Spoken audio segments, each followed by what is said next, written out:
আজ শনিবার, আমরা নিরামিষ খাই। তো কলা পাতায় সাজিয়ে দেবো আমার ছেলেকে আজকে। একটু দেখতে ভালো লাগে কলা পাতায়। মাঝে মাঝে আমাদেরও ইচ্ছা করে কলা পাতায় খেতে। তো ভাত দিয়েছি, আর একটা গন্ধরাজ লেবু, একটু শশা দিলাম। তাতে মানে কলা পাতার মধ্যেই সব দেবো। একটা ভেজ ডাল করেছি,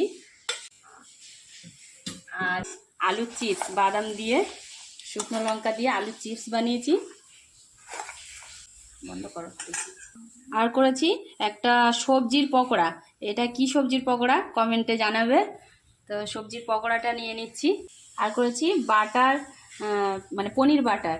তো এটাও দিয়ে দিলাম,